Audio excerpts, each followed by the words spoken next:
ಸಕ್ಕದಾಗಿದೆ ಅಜ್ಜಿ. ಸರಿ, ನೀನ್ 3 ಪ್ಲೇಟ್ ಹಾಕು, ನಾನು ಆರಾಧನೆ ಎಪ್ಸ್ಕೊಂಡ್ ಬರ್ತೀನಿ. ಇಷ್ಟು ಬೇಗ? ಇನ್ನೂ ಸ್ವಲ್ಪ ಮಲ್ಕೊಡಿ ಬಿಡಿ ಅಜ್ಜಿ. ಇನ್ನು ಸ್ವಲ್ಪ ಹೊತ್ತು ಅಂದ್ರೆ ಸೂರ್ಯ ನೆತ್ತಿ ಮೇಲೆ ಬಂದಾಯ್ತು. ಹೆಣ್ಮಕ್ಳು ಇಷ್ಟೊತ್ತು ಮಲ್ಕೊಂಡಿದ್ರೆ ಏನೋ ಚೆನ್ನಾಗಿರುತ್ತೆ. ಹೋಗಿ ಎಬ್ಬಿಸ್ಕೊಂಡ್ಬರ್ತೀನಿ.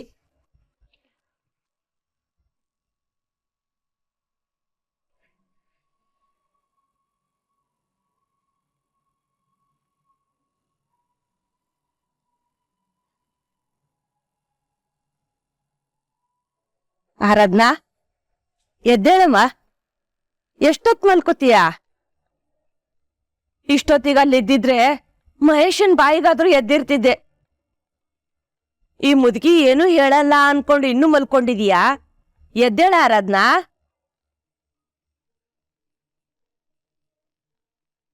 ಅಲ್ಲ, ಈ ಹುಡುಗಿ ಏನಾಯ್ತು? ಇಷ್ಟು ಕರೆದ್ರು ಮಲ್ಕೊಂಡೇ ಇದ್ದಾಳೆ. ಅಮ್ಮ, ನಂಗೆ ಕೊಡ್ತೆ ಅಲ್ವಾ? ನಿಂಗ್ ನನ್ ಬೇಡ ಅಲ್ವಾ? ಕನ್ವರ್ಸ್ತಿದ್ದಾಳೆ.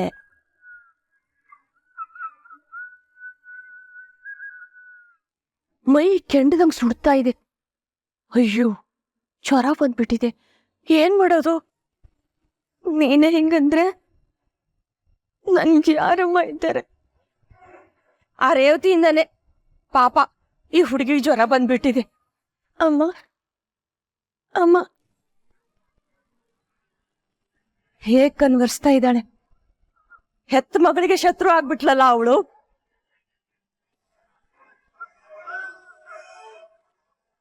ಯಾಕಮ್ಮ ಅದನ್ನೆಲ್ಲ ನೆನೆಸ್ಕೊಂಡು ಬೇಜಾರ್ ಮಾಡ್ಕೋತಿದೀಯಾ? ಈಗ ನೀನು ನಮ್ಮನೇಲಿದೀಯಾ. ರಾಜು, ಏನಾಯ್ತಜ್ಜಿ? ಏನಾಯ್ತಜ್ಜಿ? ಆರಾಧನಾಗೆ ಜ್ವರ ಬಂದ್ಬಿಟ್ಟಿದೆ ಕಣ.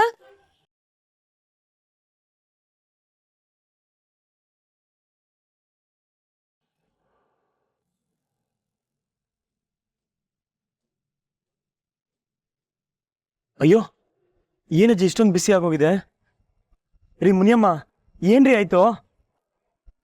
ಪಾಪ ನೆನ್ನೆ ನಡೆದಿದ್ದೆಲ್ಲ ಮನ್ಸಲ್ಲಿ ಇಟ್ಕೊಂಡಿದ್ದಾಳೆ. ಅದಕ್ಕೆ ಹೀಗಾಗಿರ್ಬೇಕು. ಅಮ್ಮ ಅಮ್ಮ. ಅಜ್ಜಿ, ಜ್ವರ ತುಂಬಾನೇ ಜಾಸ್ತಿ ಆಗಿರೋ ತರ ಇದೆ. ಏನ್ ಮಾಡೋದು?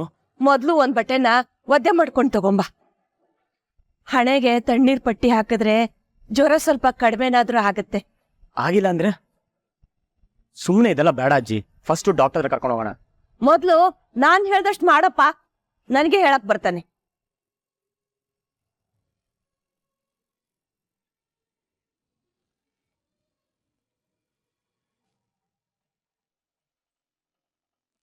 ಬಟ್ಟೆನ ಹಿಂಡಿ ಅವ್ರ ತಲೆ ಮೇಲಿಡು.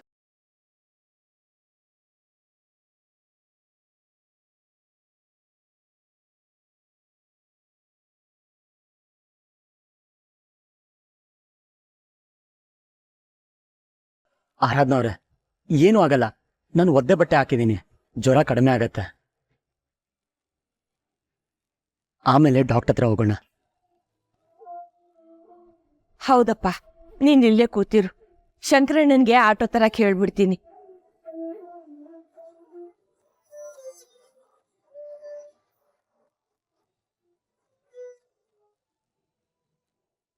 ಮುನಿಯಮ್ಮ, ಅಜ್ಜಿ ಆಟೋ ತಗೊಂಬರಕ್ಕೆ ಹೋಗಿದ್ದಾರೆ. ಎದ್ದೇಳ್ರಿ, ಹಾಸ್ಪಿಟ್ಲಿಗೆ ಹೋಗೋಣ, ಎಲ್ಲ ಸರಿ ಆಗತ್ತೆ. ನೀವು ಗಿವ್ ಅಪ್ ಮಾಡಬೇಡಿ. ನಿಮ್ಗಿದ್ದೆಲ್ಲ ಯಾವ ಲೆಕ್ಕ ಮುನಿಯಮ್ಮ?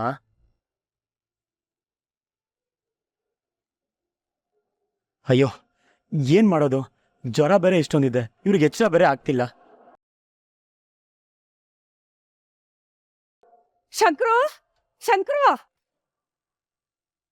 ಏನಾಯ್ತಜ್ಜಿ? ಯಾಕೆ ಇಷ್ಟು ಗಾಬರಿಲಿದ್ದೀರಾ? ಅರ್ಜೆಂಟಾಗಿ ಆಸ್ಪತ್ರೆಗೆ ಹೋಗೋಣ ಬಾರಪ್ಪ. ಆಸ್ಪತ್ರೆಗ? ಯಾರಿಗೂ ಹುಷಾರಿಲ್ಲ ಅಜ್ಜಿ? ಅಯ್ಯೋ, ಅದನ್ನೆಲ್ಲ ಆಮೇಲೆ ಹೇಳ್ತೀನಿ, ಮೊದ್ಲು ನೀನ್ ಬಾರಪ್ಪ. ಇರಿ, ಕೈ ತೊಳ್ಕೊಂಬರ್ತೀನಿ. ಆಸ್ಪತ್ರೆ ಅಂತಿದ್ದಾರೆ. ಆರಾಧನ್ಗೆ ಏನಾದ್ರೂ ಹುಷಾರಿಲ್ವಾ? ಅಯ್ಯೋ ದೇವ್ರೆ. ಅಜ್ಜಿ, ಆಸ್ಪತ್ರೆಗ?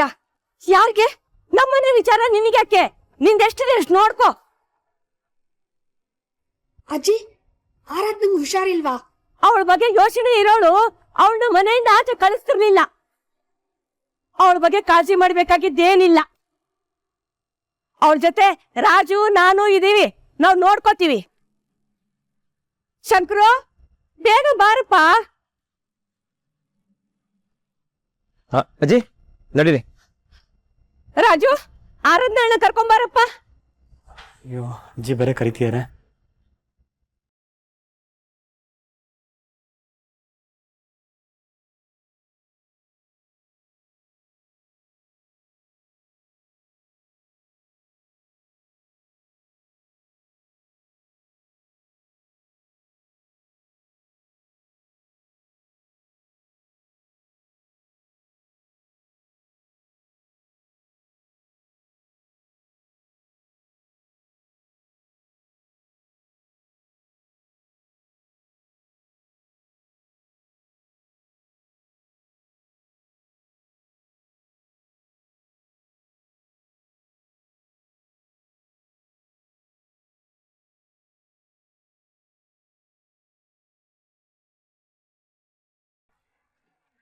ಶಂಕರಣ್ಣ ಬೇಗ ಬನ್ನಿ.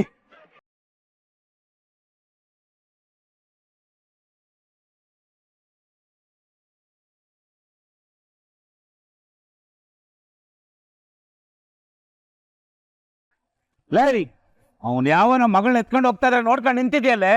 ಆರಾಧನೆಗೆ ಜ್ವರ ಅಂತೀರಿ, ಅದಕ್ಕೆ ಆಸ್ಪತ್ರೆಗೆ ಕರ್ಕೊಂಡು ಹೋಗ್ತಿದ್ದಾರೆ. ಈಗ ನಾನೇನಾದರೂ ಹೋದ್ರೆ ಹಾಸ್ಪಿಟ್ಲ್ ಬಿಲ್ಲು ನಾನೇ ಕೊಡಬೇಕಾಗುತ್ತೆ. ನನಗೆ ಯಾಕೆ ಆ ಕರ್ಮ, ಅವಳೇ ನೋಡ್ಕೊಳ್ಳಿ. ರೇವತಿ, ಅವರು ಸ್ಮಶಾನಕ್ಕೆ ಹೋಗ್ತಾ ಇಲ್ಲ, ಹಾಸ್ಪಿಟ್ಲಿಗೆ ಹೋಗ್ತಾ ಇದಾರೆ ಕಣೆ. ನೀನ್ ಯಾಕೆ ಅಳ್ತೀಯ? ಅಲ್ಲ, ಮನೆಗೆ ವಾಪಸ್ ಕರಿ ಅಂದ್ರೆ ಆಗಲ್ಲ ಅಂತ್ಯ. ಈಗ ನೋಡಿದ್ರೆ ಗೊಳೋ ಅಂತ ಅಳ್ತಾ ಇದೀಯ. ಹೆತ್ತ ಕರುಳು ಅಳು ಬರ್ತಿದೆ. ಹಾಗಂತ ನಾನು ಅವಳನ್ನ ಕ್ಷಮಿಸಲ್ಲ, ಯಾವತ್ತೂ ಕ್ಷಮಿಸಲ್ಲ.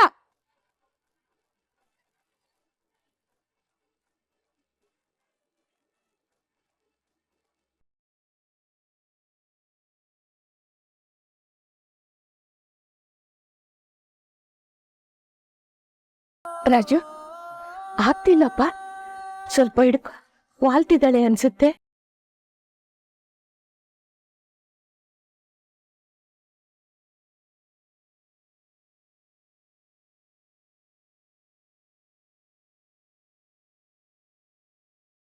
ಅಮ್ಮ ಅಮ್ಮ. ಶಂಕರು, ಸ್ವಲ್ಪ ಬೇಗ ಹೋಗಪ್ಪ, ಜ್ವರ ಜಾಸ್ತಿ ಆಗ್ತಿದೆ ಅಂತ ಕಾಣಿಸುತ್ತೆ.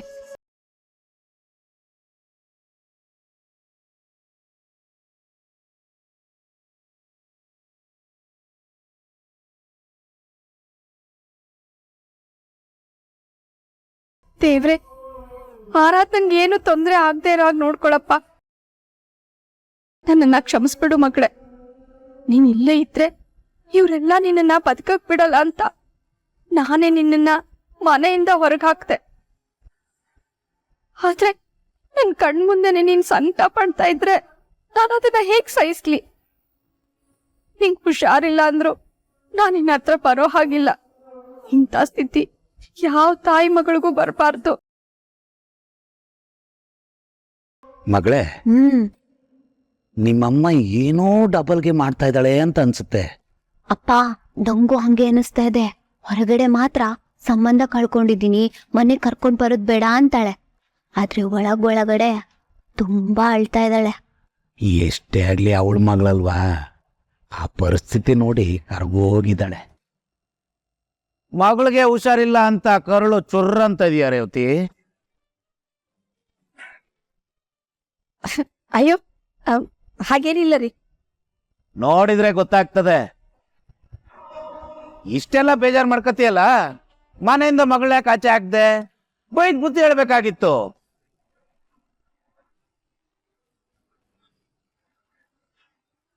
ಇಲ್ಲ ರೀ, ನಾನ್ ಸರಿಯಾಗೇ ಮಾಡಿದ್ದೀನಿ. ಅವಳು ಈ ಮನೆಯಲ್ಲಿರೋದ್ ಬೇಡ. ಯಾಕೆ? ಯಾಕೆ ಅಂತ ಕೇಳ್ತಿದಿರಲ್ರಿ? ನಿಮ್ ಬಗ್ಗೆ ಬೆಲೆ ಇಲ್ದೆ ಮಾತಾಡೋಳ್ನ ನಾನ್ ಯಾಕ್ರಿ ಸಹಿಸ್ಕೋಬೇಕು? ನೋಡಿ, ನನಗ್ ಮೊದ್ಲು ನೀವು, ಆಮೇಲೆ ಅವಳು. ಈಗ ನನಗ್ ಅವಳ ಬಗ್ಗೆ ಯಾವ್ದೇ ಕನಿಕರ ಅನುಕಂಪ ಇಲ್ಲ. ಅಲ್ಲ ಕಣೆ ರೇವತಿ. ಈ ವಿಷಯದ ಬಗ್ಗೆ ಚರ್ಚೆ ಬೇಡ ರೀ. ಅವಳು ನನ್ ಪಾಲಿಗಿಲ್ಲ ಅಷ್ಟೇ. ರೇವತಿ ರೇವತಿ, ಇದೊಂದು ಬಡ್ಕತ ಇದೆ.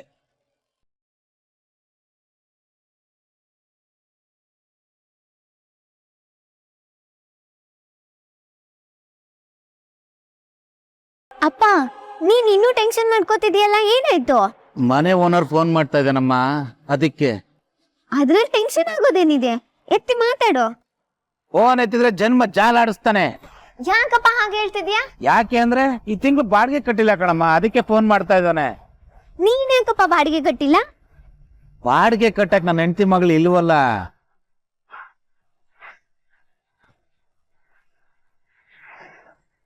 ಆ ಕಡೆ ಹೆಂಡತಿ ಮಗಳು ಹೊರಟೋಗಿದ್ದಾಳೆ, ಈ ಕಡೆ ಅಕ್ಕನೂ ಅಷ್ಟೂ ದುಡ್ಡು ವಾಪಸ್ ತಗೊಂಡೋಗಿದ್ದಾಳೆ.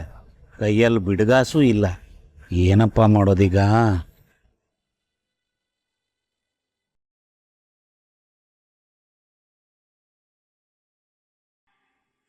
ಸದ್ಯ ಮುನ್ಯಮ್ಮಂಗೆ ಏನು ತೊಂದರೆ ಇಲ್ಲ, ಸರಿ ಹೋಗ್ತಾರೆ ಅಂತ ಡಾಕ್ಟರ್ ಹೇಳಿದ್ರು. ಈಗ ಮನ್ಸಿಗೊಂಥರ ಸಮಾಧಾನ.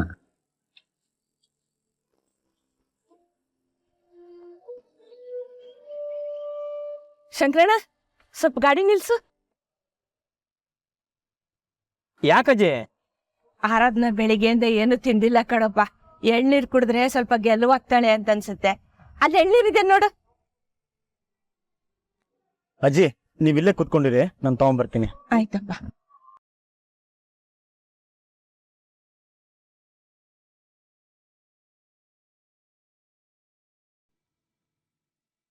ಅಣ್ಣ, ಒಂದು ಎಳ್ನೀರು ಕೊಡಿ.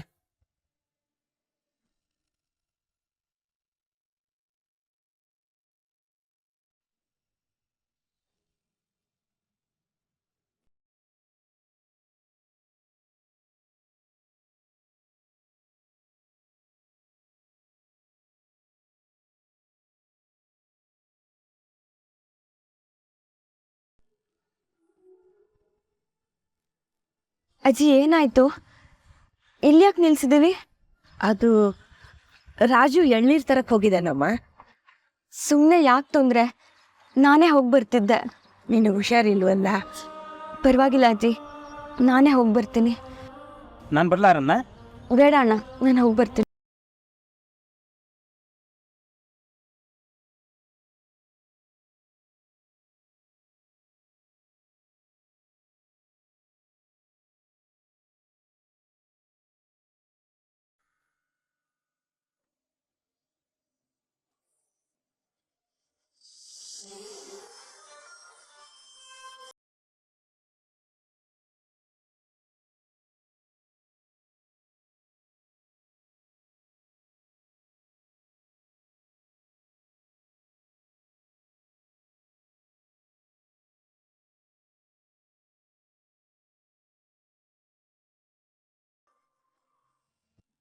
ಯಾಕ್ರಿ ಮುನಿಯಮ್ಮ, ಆಟೋಲೆ ಕುತ್ಕೊಂಡಿರ್ಬೇಕು ತಾನೆ?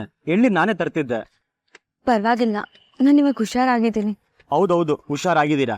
ಅದಕ್ಕೆ ಶಕ್ತಿ ಜಾಸ್ತಿ ಆಗಿ ಬೀಳಕ್ ಹೋಗಿದ್ದೀರಿ. ಅಣ್ಣ, ಇದು ಸ್ಟ್ರಾ ಇಲ್ಲ ಅಣ್ಣ.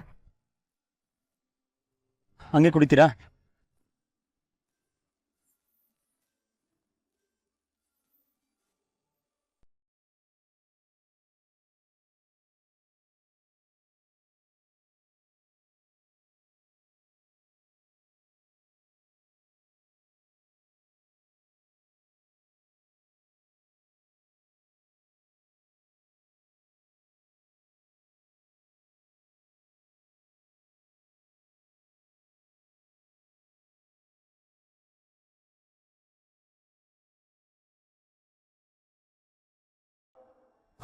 ಕುಡಿ.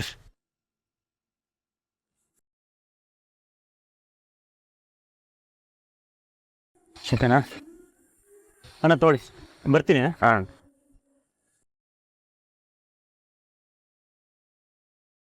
ಹತ್ತಿ ಇಲ್ಲೇ ಕುತ್ಕೊಂಡ್ರಿ, ನಾನು ದುಡ್ಡು ಕೊಟ್ಟು ಬರ್ತೀನಿ.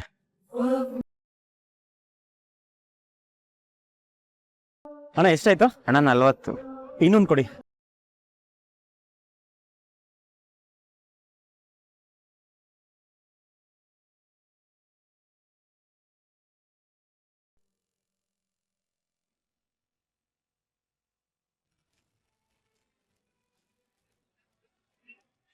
ಶಂಕರಣ್ಣ ನಡಿ.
ಕಾಲ್ ಎತ್ತಿಲ್ಲ ಅಂದಮೇಲೆ ಏನೋ ಬಿಜಿ ಆಗಿರ್ತಾರೆ ಅಂತ ಅರ್ಥ ಮಾಡ್ಕೋಬೇಕು. ಅದನ್ ಬಿಟ್ಟು ಯಪ್ಪ ಕಾಲ್ ಮಾಡ್ತಾನೇ ಇರ್ತಾನೆ. ಹೆಂಗಪ್ಪ ಇವನಿಂದ ತಪ್ಪಿಸ್ಕೊಳ್ಳೋದು? ಇವನು ಬಾಡಿಗೆ ದುಡ್ಡು ಕೊಡದೆ ಏನು ಓಡಾಗ್ಬಿಡ್ತೀವಾ?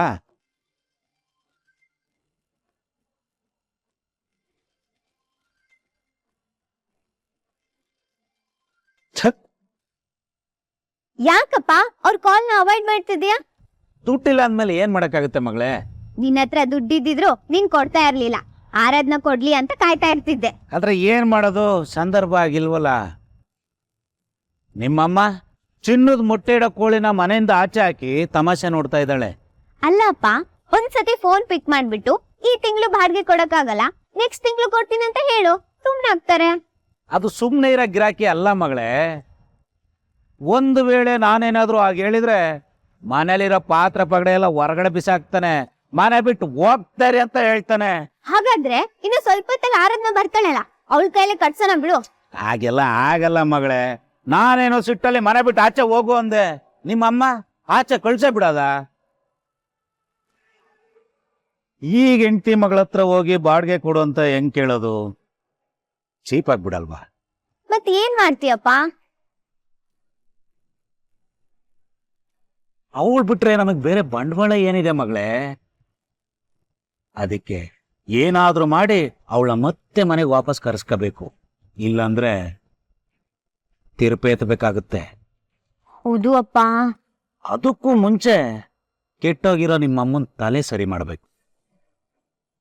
ಆಚೆ ಕಳಿಸ್ತೋಳ ಅವಳು, ಮಗಳನ್ನ ವಾಪಸ್ ಅವಳೇ ಕರ್ಕೊಬರಂಗ್ ಮಾಡ್ಬೇಕು. ಅದೆಲ್ಲ ಓಕೆ ಅಪ್ಪ. ಆರಾಧ್ನ ಬೇರೆ ಮನೇಲಿಲ್ಲ, ಈ ವಿಷಯ ಅತ್ತೆ ಗೊತ್ತಿಲ್ಲ. ಅತ್ತೆ ನೋಡಿದ್ರೆ ಮಾತಿಗೆ ನನ್ ಸೊಸೆನ್ ಚೆನ್ನಾಗ್ ನೋಡ್ಕೊ ಅಂತಾರೆ. ಇದ್ರ ಬಗ್ಗೆ ಯೋಚನೆ ಮಾಡಿದ್ಯಾ ನೀನು? ಒಂದ್ ವೇಳೆ ಅಕ್ಕ ನಮ್ಮನೇಲಿಲ್ಲ, ಬೇರೆಯವ್ರ ಮನೇಲಿ ಇದ್ದಾಳೆ ಅಂತ ಗೊತ್ತಾದ್ರೆ